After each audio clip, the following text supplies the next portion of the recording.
Los niños de la frontera, a cuál es la opinión de Eric Williams sobre los niños de la frontera. Lo encontré en el County Commissioner's Court Building el día de las protestas sobre los niños que van a cruzar la frontera. Lo tenemos aquí a Eric Williams. Eric, how are you doing today? Wonderful. Thank you for having me. And I was mentioning to the public that we have you once again, and actually this is for a different, of course, he's running for Congressional District 30th. Yes. And we have you here for a different purpose now. We're actually going to get comments and so forth on the candidates, to see what their opinion is about having children from the border across and being here, I guess residing in the Dallas area. Right. I know you had specific points that you made at the County Commissioner's Court Building, and we just want to elaborate a little bit on the subject on the children that are crossing the border and how it's going to affect, it's only 2,000 kids, children, but of course it's going to affect the Dallas County. So I know Judge Clay Jenkins, he's for it, and he said, if it's for the children, we don't turn our backs to the children. But then, you raised an issue and a question, so I wanted to get with you on that. But first, the program is sponsored by Ringling Brothers Barnum and Bailey, July 31st through August 10th. If you haven't gone to Ringling Brothers Barnum and Bailey, please stop by there and take your children, your family, and enjoy a fun-filled event. And then also Mesquite Rodeo. Obviously, if you haven't been to Mesquite Rodeo, it's actually a different adventure. It's actually very nice. I know Joe and James were out there last night, and they enjoyed the Mesquite Rodeo. Of course, we would like you guys to go out there too. And then today we also have Taste of Dallas. Today's the last day. If you haven't been out to Taste of Dallas, of course we want you to stop by there and enjoy the beverages, the drinks, the food, excellent food at the Taste of Dallas. So, to continue the show, we wanted to get with Eric Williams. I know, what is your opinion on the children across the border? I know you had specified a couple of pointers to the County Commissioner's Court, and what they wanted to do is they just listen, they really don't opinionate. What is your opinion on that, and how's it going to affect the Dallas area?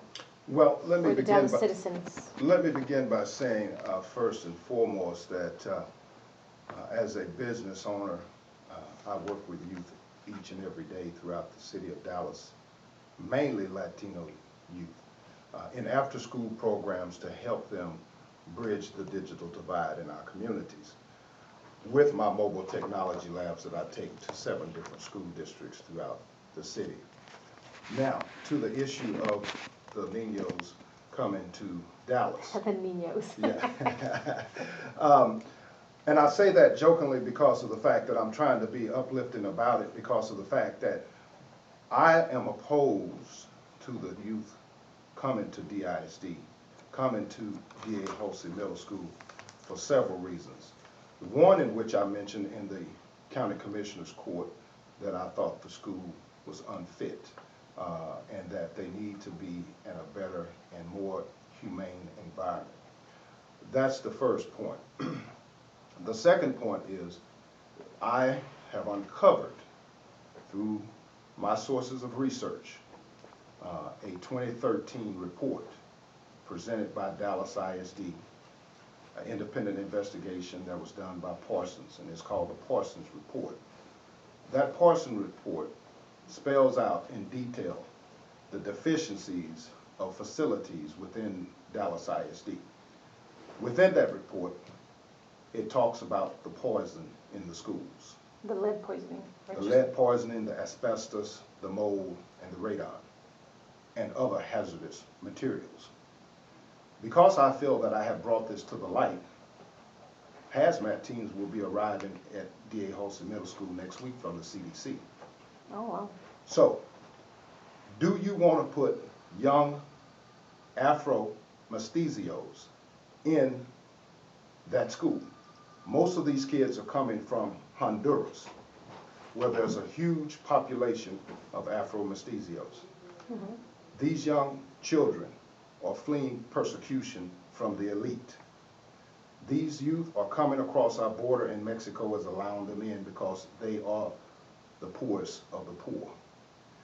These children should not be treated in these inhumane conditions.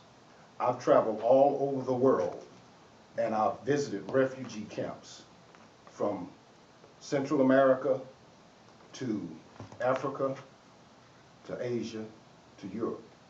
And with those camps, I've been able to witness firsthand those details of inhumane conditions that will dispel anyone's opinion about putting kids in an inhumane situation.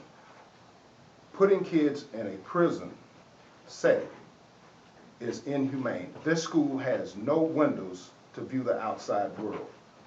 Prisoners have a better view to the outside world than these children will have. It was also brought to my attention, and I haven't been able to fully investigate this yet, but DISD in the original, D.A. Hulsey Middle School in its original conception was a juvenile detention center before it became a school. Oh. I'm not absolutely certain. My sources are still checking into that, and I will be reporting that if that indeed is the case. Why was it closed? It was closed because of the Poisoning. in the school. Okay. The roofs are dilapidated and they're leaking and has mold infestation. Do we want to put our children in those types of conditions is the question. I am demanding and denouncing that our County Commissioner Clay Jenkins rethinks this, because even the Mexican Americans that live directly across the street from the schools that will be the front line of the epicenter of that disaster says they should not be put there. Latinos. I am not the only one opposed to these children being housed in these warehouses, and it should be stopped. And I plan to take a trip down to the border this week to bring back first-hand reports of what I see. Eric Williams está contra de los niños que vengan. No está contra de los niños que vengan, pero está contra de que los metan en las escuelas de Grand Prairie. Se llama D.A. Hulsey School, que tiene veneno, tiene lead poisoning y tiene la pintura y tiene molding en esas escuelas que vienen siendo la escuela de Grand Prairie, que viene la de Hulsey. Él está en contra de que los niños estén ahí. No está en contra de que vengan, pero sí está en contra de que las metan en ciertas escuelas que ya han cerrado precisamente porque tienen poisoning, porque tiene pintura, tiene lead, que se llama lead, y eso afecta las condiciones de los niños. Y obviamente él tiene estadísticas donde sí tiene toda la información donde había lead poisoning en esas escuelas. Y obviamente eso es inhumano porque él ha viajado para varios países en África y ha visto todos los cambios porque los niños se vienen cruzando el border.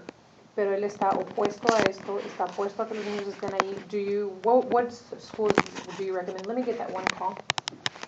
Muy buenas tardes. Oh, ya colgó. Okay. So, entonces, what other schools do you recommend, or what is it that you recommend that they do? Well, I actually recommend that they erect camps. I mean, we have enough land and facilities that we can erect our own camps. We need to build federal disaster centers for these youth. The federal government has the ability to erect these types of structures overnight. That would be more of a humane situation whereby we don't have these types of hazardous materials that would be breathed by these young children in a closed, unventilated environment. We need to erect establishments. Now, if we can't erect them, let's put them in SMU. Let's put them in Highland Park. Let's put them at the Bush Library. They have more resources out there. They have showers and facilities out there. Why are we not considering a more humane environment? These are people of color being placed in people of color environments. We are already depressed, oppressed, and economically disadvantaged.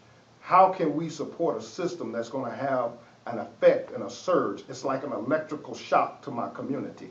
We cannot allow this to happen when there are more resources on the north side of Dallas than there are resources on the south side of Dallas.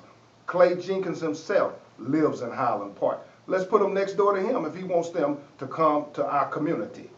Absolutely. O sea, dice que hay que ponerlo al lado de Clay Jenkins, si vive al lado de Clay Jenkins, y también, ¿por qué no le metemos a los niños en Highland Park? O sea, en unas escuelas de Highland Park. Let me get that one call. Muy buenas tardes. Muchas gracias. Estamos ahorita en debate con lo de los niños que están opuestos a que los traigan aquí. ¿Cuál es su opinión, Aldo? Él es una persona que está corriendo para el Congreso número 30, y él está opuesto, está en oposición a que traigan los niños en estas escuelas que tienen lead poisoning. Estamos ahorita en ese tópico.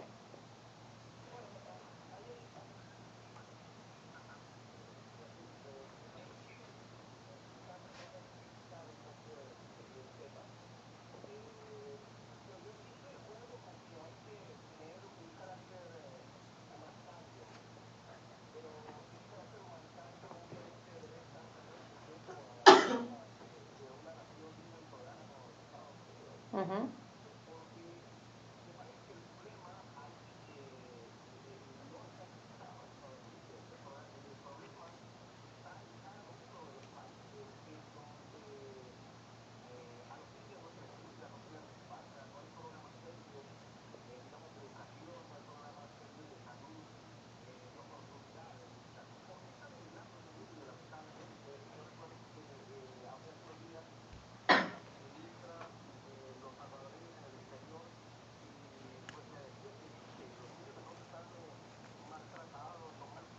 ¿Y qué es lo que está haciendo el presidente? ¿Qué es lo que está haciendo la gente salvadoreña, los presidentes? ¿Qué es lo que están haciendo?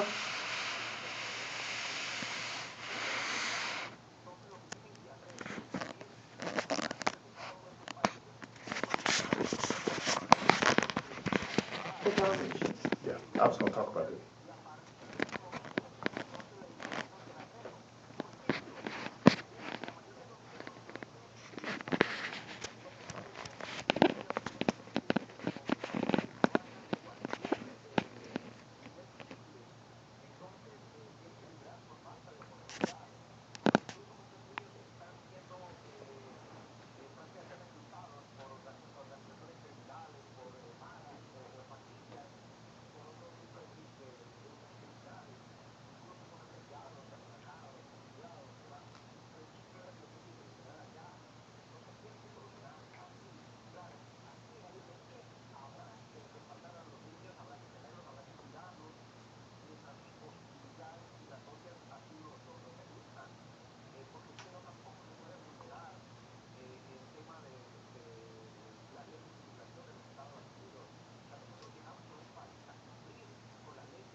Claro.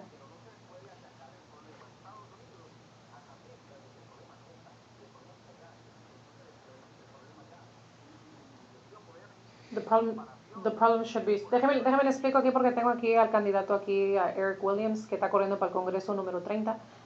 He's saying, our reporter live, he said, Las Villitas, and he's saying that the problem should be focused with the presidents in Guatemala, Honduras. I agree. And that's where the problem needs to, we need to take action in those countries. I agree. And if I could say for a moment, Si le voy a hacer un comentario. I agree with your caller. Why haven't those governments been talking? ¿Por qué no han estado hablando la gente del gobierno allá? With our people over here. President Obama should be consulting with the president of Mexico. Deben de estar consultando President allá. Obama should be consulting with the presidents of Honduras and Guatemala and El Salvador. Why are we not communicating with these heads of states directly? This is a mass exodus of 57,000 children coming across our border already since last October. It is estimated that we're going to have 90,000 children in the U.S. undocumented by the end of this year and 100,000 again by next year. We must not forget that this is a crisis that began in the 1980s with the Contra scandal. Es un crisis que empezó en el 1980 y él dice que por qué no hay comunicación, debe de haber comunicación con los presidentes. Obama necesita que hacer la comunicación. Okay. Supposedly.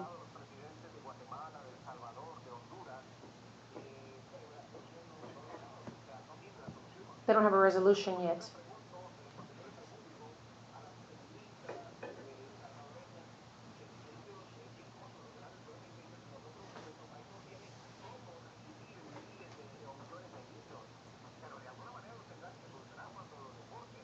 Claro. Claro que sí.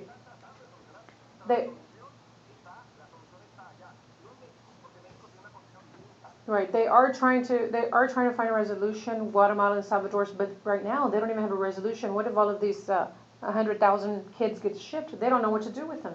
Well, that's where I'm proposing the federal disaster centers. If President Obama is asking for $3.7 billion, we already have another $2.5 billion that's getting ready for appropriations.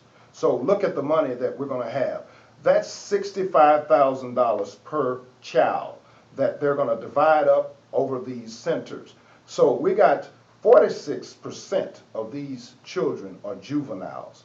17% of them are not going to even return to their immigration hearing.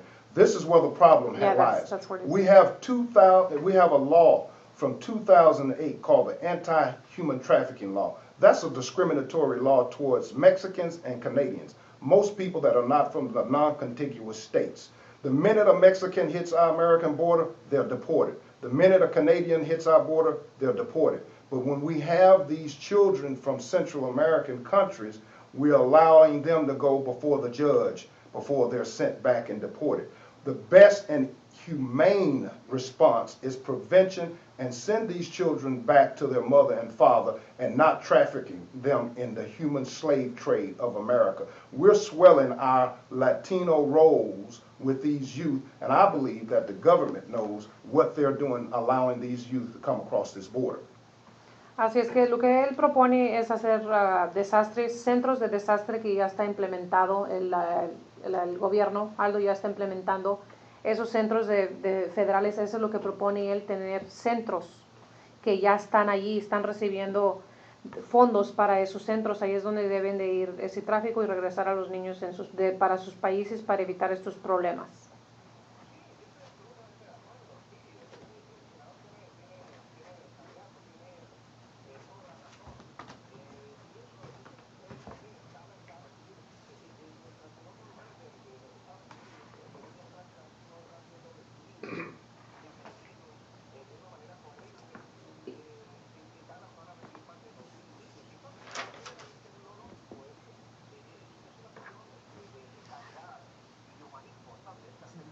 Claro.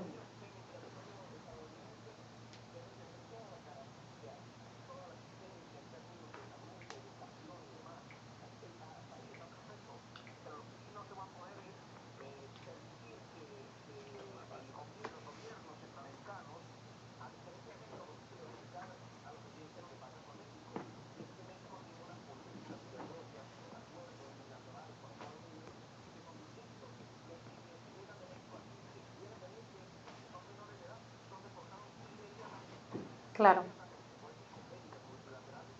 Yeah,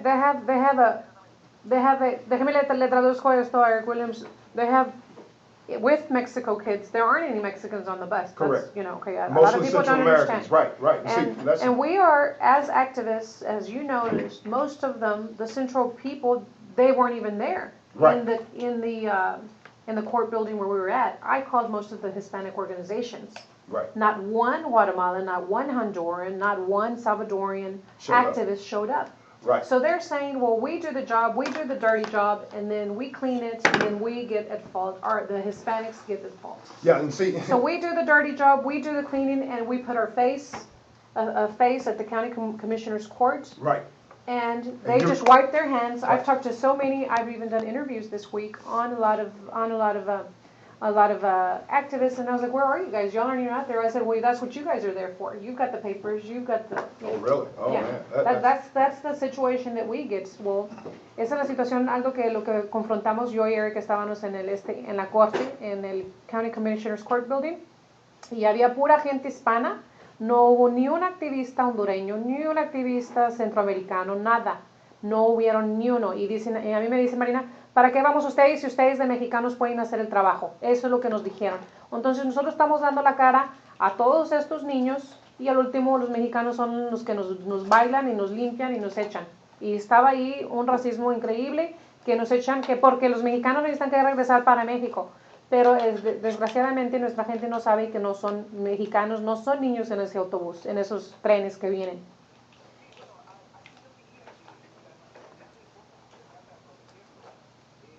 Pero ¿dónde estaban los hondureños? ¿Dónde estaban los salvadoreños, los colombianos? No había ni uno. Es colombiano.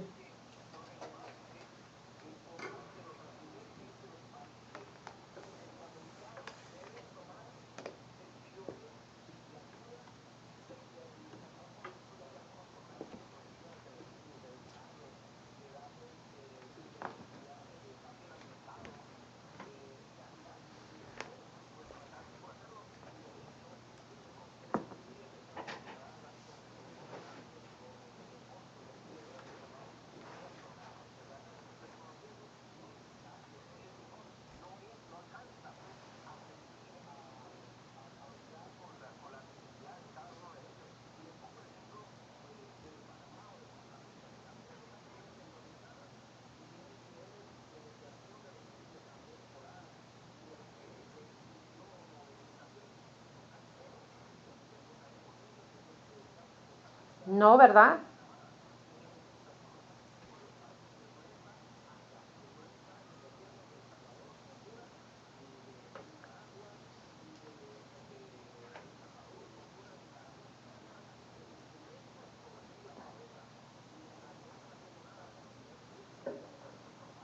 Ni colombianos, hay niños, ¿verdad?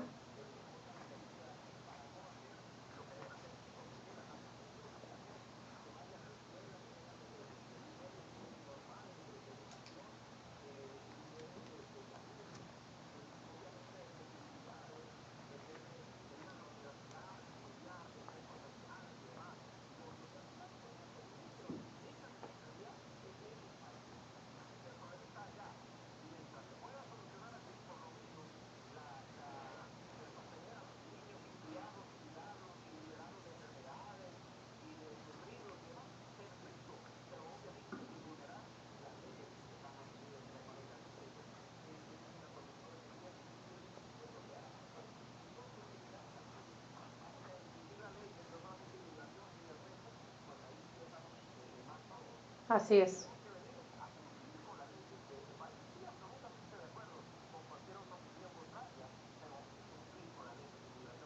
Y hablando de, y hablando de cumplir algo, vamos a cambiar el tema un poquito sobre Holanda y Argentina. ¿Qué son los resultados? Usted está en Holanda, usted está en Villita, en las Villitas Restaurant. Ay, pues como a mí no me gustan los deportes, ya perdió mi equipo ya.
¿Y qué es lo que puede, cuáles son los números que mira usted? ¿Qué es lo que 2-0, 0-2 o cómo los ve usted?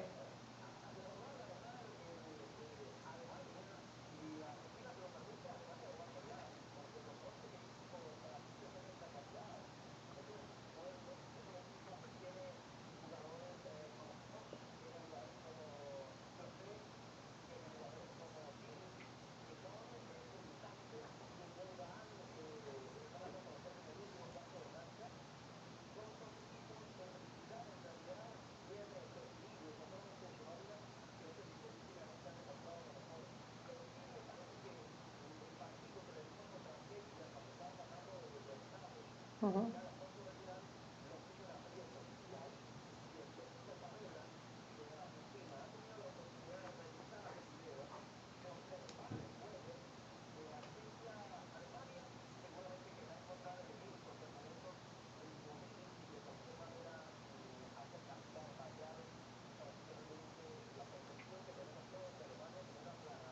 Así es que, ¿y qué es lo que le pasó a Brasil? ¿Qué es lo que le pasó a Brasil, pobrecitos, eh? Yo sé, es una tristeza.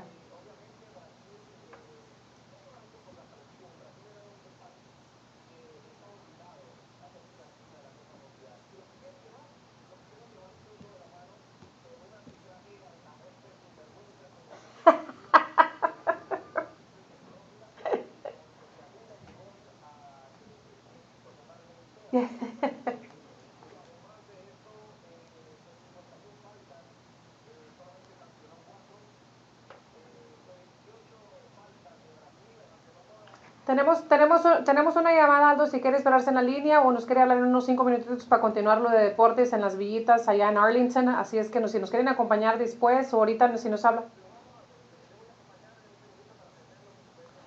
Sí, así es Aldemar de Plano. Ah, no, es alguien más. Pero ¿qué dice en la línea? Y ahorita voy a contestar esta llamada. Sí, muy buenas tardes.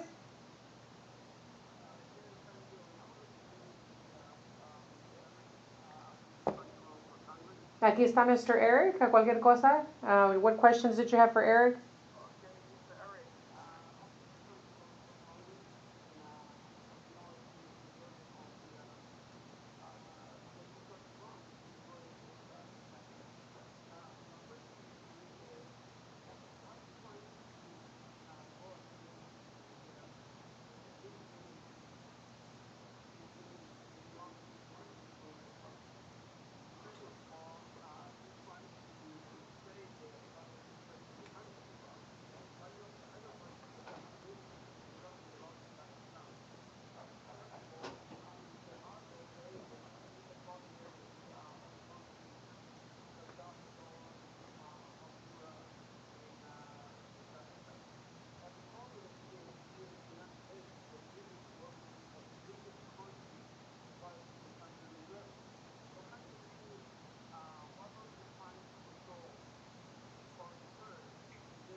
Great questions, and I'll begin with saying. With the number one question.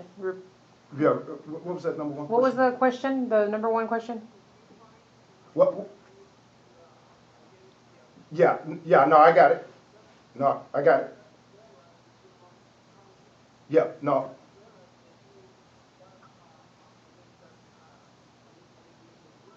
Well, I would have to disagree, but the answer to my question is, first of all, my niece and nephew are Mexican.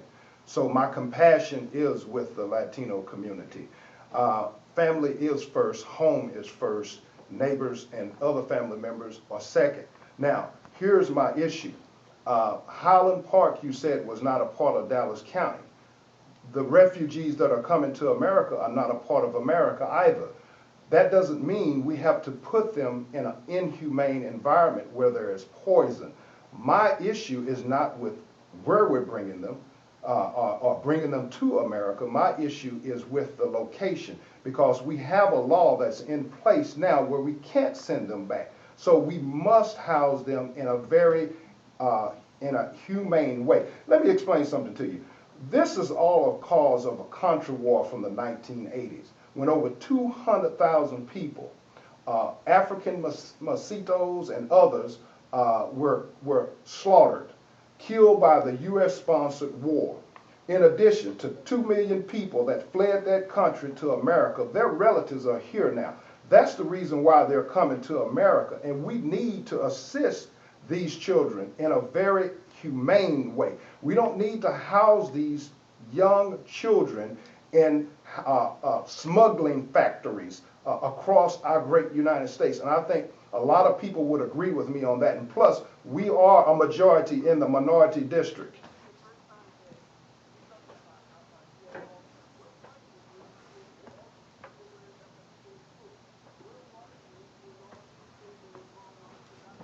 Well, Eddie Bernice Johnson wasn't well, there. well, I can tell you where I was. No, I can. No, I can tell you where I was. I can tell you where I was. I was sitting in a seat in that same classroom as a seventh grader in that school. That's how I know so well. I attended the school, sir. I attended the prison that they say that they want to put the youth in. So did you attend that school? I did.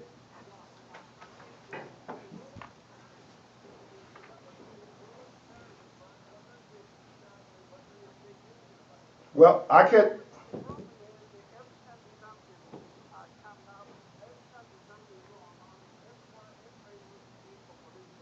Well, no, I'm not using it for political reasons. I'm running for Congress to help save my community. Well, Well, when you're running for office, and you're involved in an issue that's major in what the decisions are within Congress, then it does become political. So if I'm not addressing the issue, then I'm not being political and I'm not doing what I'm supposed to do as a congressman that will win in November. I never blamed Obama. I blame the war. I blame that on the 2008 human anti-trafficking law.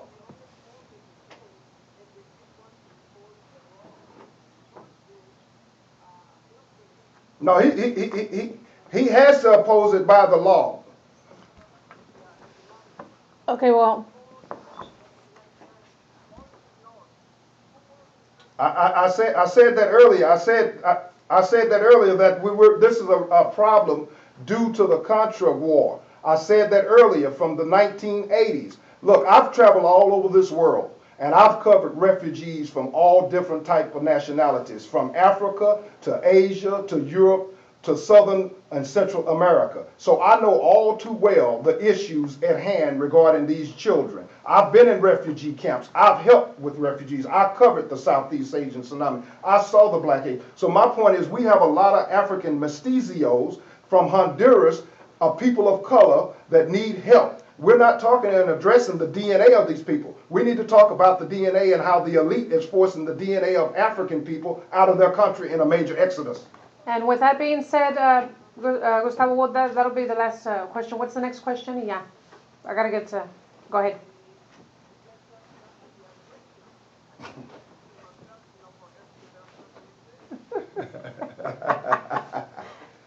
Hey, I love the debate. Okay, go ahead. ¿Qué es la otra question? Because I got my sports guy on the other line.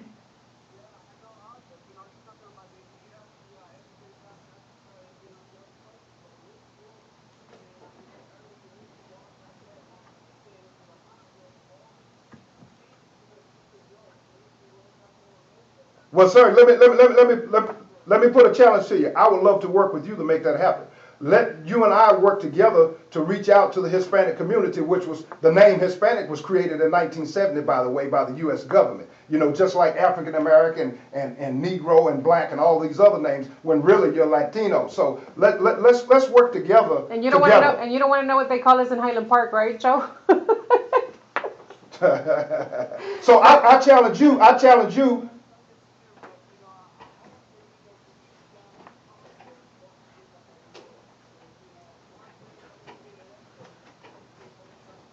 And you're right, and that's why I'm running.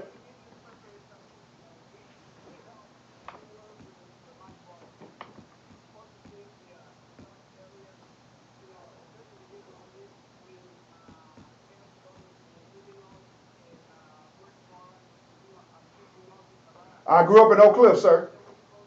I'm an Oak Cliff resident and native.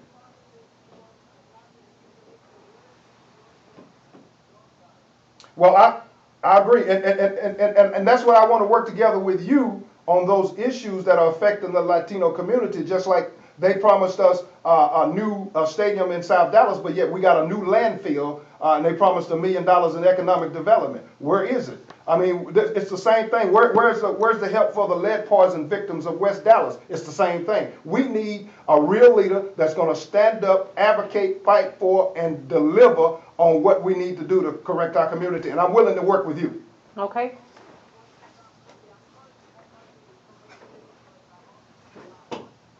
We like to be bombarded.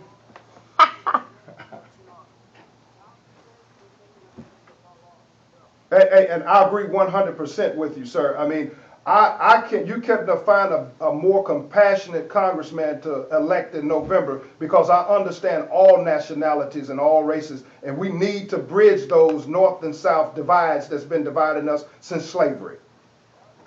Okay. Okay, thank you. Y vamos a continuar ahorita con Aldo Ernesto Barbosa, todavía lo tenemos en la línea, ya se fue. Yeah, well, we're going to continue. Well, Mr. Eric, on the debates, I know we were there at the County Commissioners Court building. What I have gotten, so I interview all the activists, and actually was going on in Facebook. I said, well, where are the leaders? So this isn't our problem. This is not Well, Mexicans. I said it in the but, meeting. You know, This so is a Mexican-American and Central American problem, really, Yeah. but more so a Central American problem. It's a Central American problem, and what it is that where were the activists? Nobody was there. My organizations were there. I called most of the organizations that were there, and those are Mexican organizations. So then I'm calling all of these other Guatemalans. They're like, you know what? That's not our. I was like, we're not interested. I was like, yeah, but we're the ones that are giving the face. So that's another issue that we need to call on. Rafita, como es de Honduras, o sea, le hablé a los activistas hondureños, guatemaltecos no querían salir. Ahí estamos nosotros dando la cara como mexicanos, ¿verdad? Apoyando a los niños, que está bien, hay que dar la cara, ¿verdad? Para la comunidad, pero la misma gente estaba allí. Allí no había gente, los activistas, Jorge Rivera, creo que es hondureño, no estaba, y ni uno fue a apoyar ahí cuando nos estaban ahí bombardeando ahí.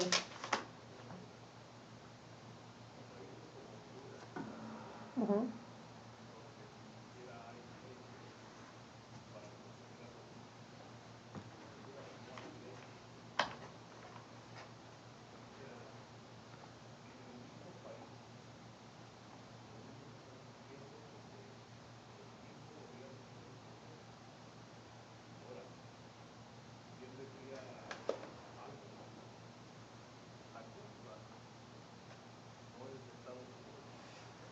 Default is not United States. Because he's from Honduras.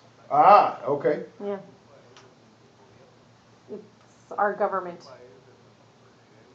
Our president, governors. 100%.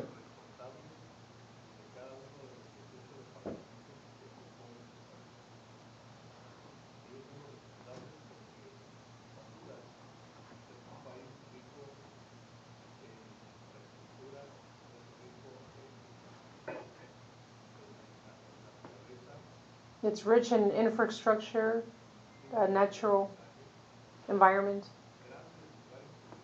touristic places.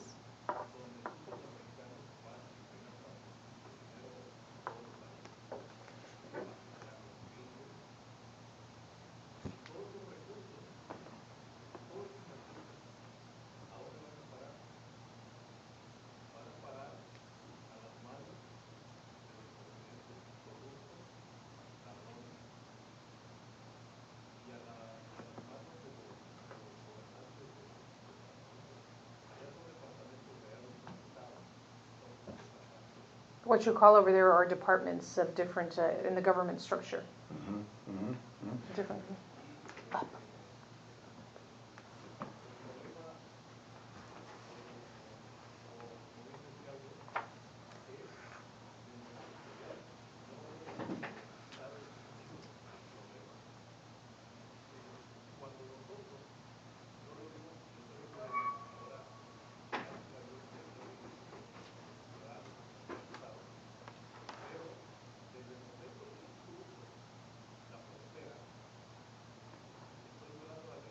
Mm-hmm.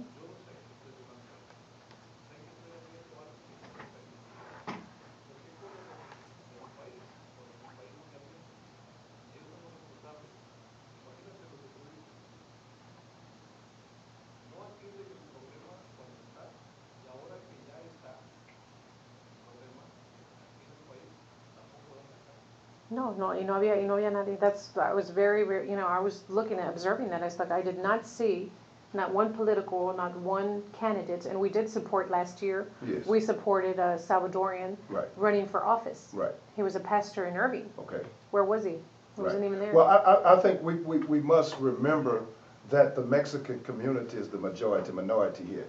I think we must remember that the El Salvadorans, the Guatemalans, and the Hondurans have very little representation in terms of percentages of their size of their community.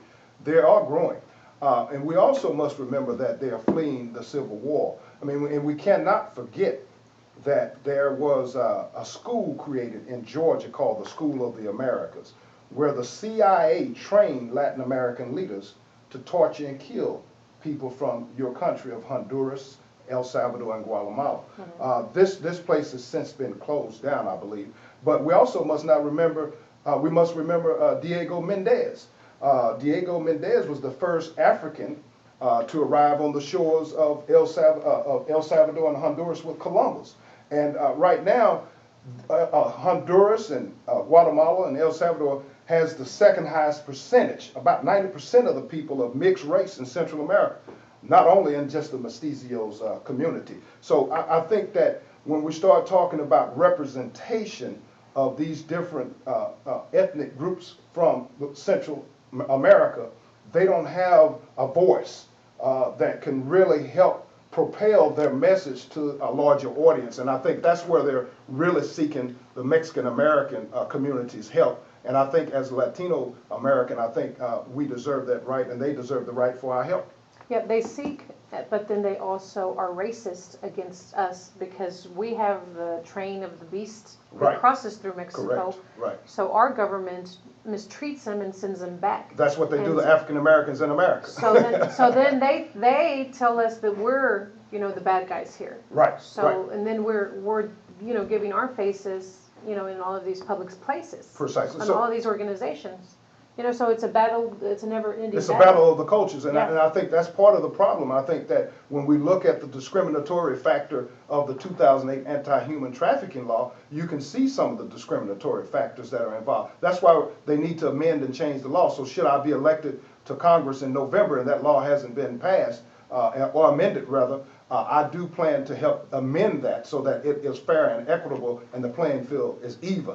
I think that when we're talking about bringing young children of African Latino descent, and that's why we don't see those faces, because we don't want the elite to know. The elite doesn't want the masses to know that they're sending the poorest of the poor on top of trains across territory into Mexico, and the Mexicans in Mexico allowing them to have them because they don't want them either. So they're saying, go through.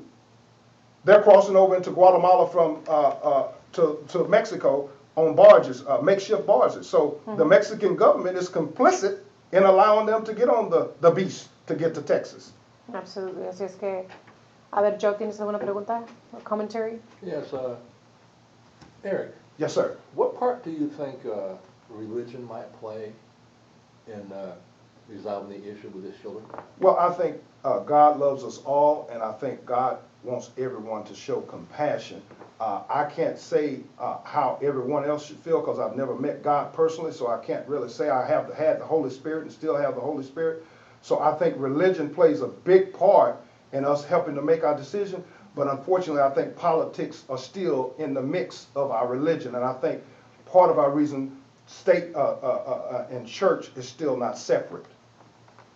Okay, now, when it comes to the practices that are being taught to people in our community, our children, in public and private schools, do you think that the issue of not being taught ethics and morality and legality of situations in the proper manner, and like, say, religion, you learn that through the Bible or through the Koran or whatever religious organization you might belong to, even if you're an atheist, they have their own books that teach people how to behave in society. Why are our people not focusing on proper ethical and moral and legal conduct? You have a great question. I mean, I think that, you know, I'm a very spiritual and religious person. I think that it's divine that I'm here with you all today. I think that my run for Congress is divine. I think that what I've been able to accomplish thus far to get on the general election ballot has been God-driven, God-given. I think that religion should play a part in everyone's life because there is a creator of this wonderful universe, and we must have faith and belief to believe in order to manifestate our dreams that we need to move our life forward. Now, as part of that process of being put on the ballot, you had to acquire signatures. You had to acquire signatures, didn't you? Yes, sir, I did. I had to get out and put in sweat equity, and as part of that sweat equity, I had an option. I had an option to pay to get on the ballot, or I had an option to put in the sweat equity.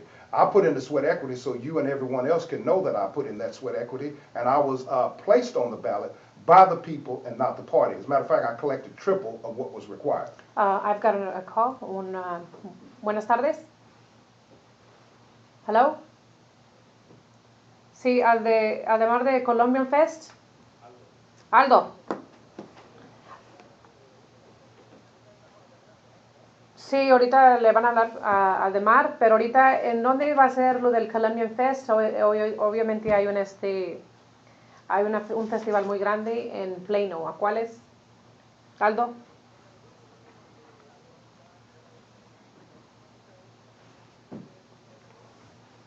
¿Y es un festival que se festeja cada año?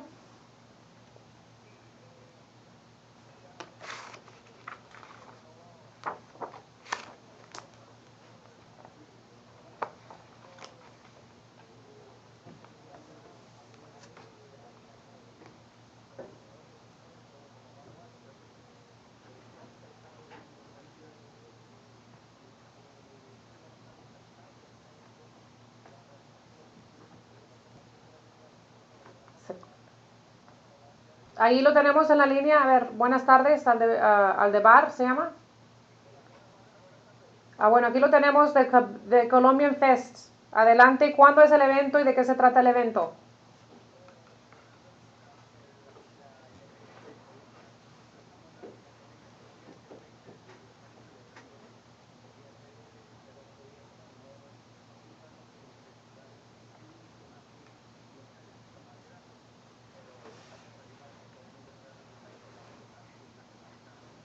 ¿Y a cuál es el domicilio?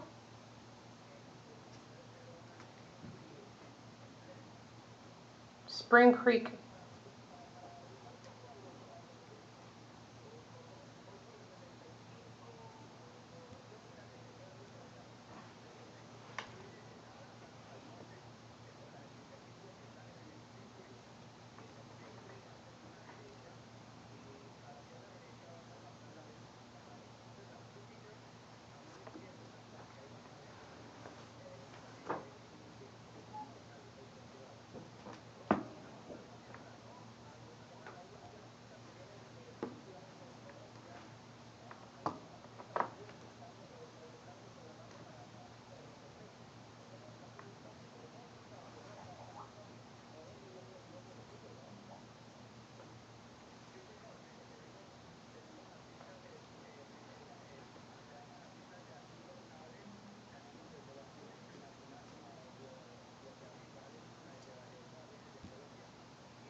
¿Y a qué horas empieza?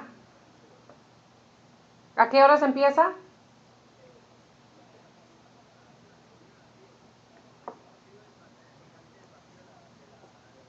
Ale-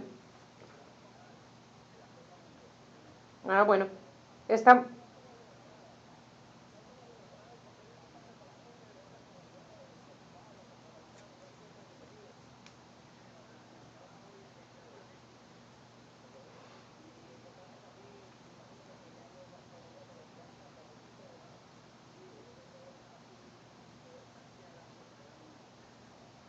Ahí está.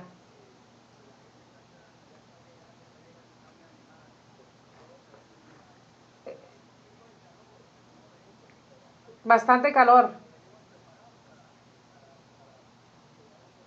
Así es. Muchas gracias, Aldo. Vamos a continuar con el show. Gracias por estar con nosotros, Aldemar. Ahí nos encontramos ahí con Ecolatino, la fuerza de la comunidad. Claro que sí, ahí vamos a estar a darnos una vueltecita, a darnos un baile de salsita, de merengue. A los mexicanos, guatemaltecos, salvadoreños, hondureños. Está muy bien. Muchas gracias. Claro que sí. Así es que, Aldo,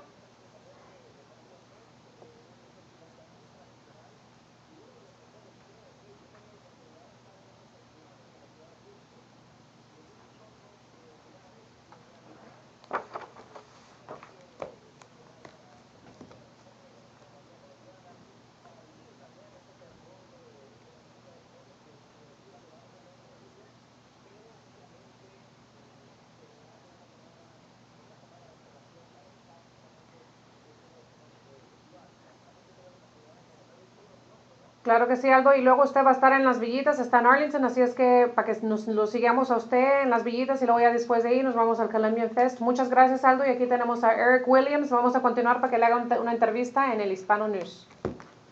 Muchas gracias. So we're going to continue. Eric, give us a little bit of information, biography for those listeners that didn't hear us last time so I can translate it into Spanish to see what your main focus and what your mission is as a candidate for the District 30th.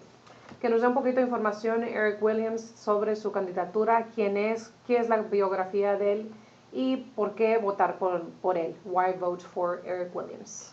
Well, I have the experience, the integrity, the knowledge, and the fortitude and ability to take us in a new direction.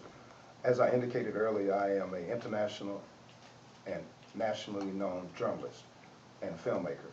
I have worked with the Boston Globe, the St. Louis Sun, the Hartford Courant, the Detroit News, the Atlanta Journal-Constitution, the Dallas Morning News, and I also was the first African-American photographer and filmmaker with National Geographic magazine. So this experience, these life experiences, have prepared me for today. I'm also an independent business owner, and I understand business, and I understand negotiations.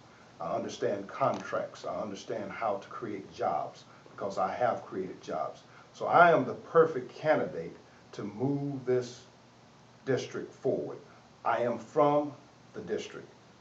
Blood, sweat, and tears. My family has died and lived in that community all my life. I've seen that community prosper, and I've seen this community become oppressed and depressed. We've gone from greatness to tardiness to lateness to badness. And it's a shame that we've been in all of these predicaments, economically disadvantaged from the beginning, under the leadership of our current congressperson. And I've since said that I would never again mention her name throughout in my entire campaign. So I'm not going to promote her. I will just say Congresswoman. Absolutely. So where can we get a hold of you? Let's say, like one of our listeners wanted to say if they wanted to work with you, or if they wanted to ask you more questions, to continue to work mutually in the communities. What's a good number to get a hold of you? Facebook and webpage. Wonderful, wonderful. Because every time I get a hold of him, I can get a hold of him. So, right. But that's now. Right. Well, you can reach me at 214-995-9301. And EricWilliams4Congress.com is the website. And so certainly you can look for me in that area. On the web and on Facebook, I will be soon launching my Twitter site, and I will be launching a site where people can upload their opinions through video on my website, which is going to help create social media opportunities and interaction for the state of the District 30. Absolutely. Well, thank you very much, Eric Williams, for being here with us. Muchas gracias por estar aquí, el candidato del Distrito 30 corriendo para Congreso. Y obviamente ya he tenido el placer de tenerlo aquí en varias ocasiones, así es que se pueden comunicar con él. Si continuamos o tenemos alguna pregunta con él, se comunican con él. Sobre Facebook, yo no tengo ningún problema, cada rato lo encuentro en Facebook, pero esto es muy bueno saber las opiniones de nuestros candidatos que van a correr, que nos van a representar en la comunidad hispana. Muchas gracias por estar aquí con nosotros. Hasta la próxima semana, de 1 a 2 de la tarde. Vamos a continuar con los niños de la frontera la próxima semana y otros candidatos que voy a tener aquí para que si gustan hablar y comunicarse con nosotros al 214-228-5510 y el webpage www.ecolatinoradioprogram.com. Si quieren encontrarnos en Facebook, es Ecolatino Marina Facebook. Muchas gracias y tengan una excelente semana. All right. I'm going to give you his number because I think I have his number. Gus. Oh, okay. He is always working that Lake Better area. Oh, he's an actor. He's an actor. He was, but I haven't seen him in a while. I don't know. The gentleman that I was Yeah, speaking the gentleman. with. Okay. But he's like, you know what, nothing's been changing, and he did hope. Well, I would love to with work with him. I would love to work with him. I mean, because every point he brought up was a legitimate point, and Here's his number. Okay. And it's 469. Well, I'll tell you what. Let me put it in my phone. Oh, come on, man. Yeah. Come on. I'm a consultant. 469 363 5762, and he works all What's the his name? south Russ? of Gus Jimenez, and he works all the south Oak Cliff area. All of it. He's always in that area. I would definitely Can call. you take a picture? Yeah. Oh, this is yours, sir. Okay. Thank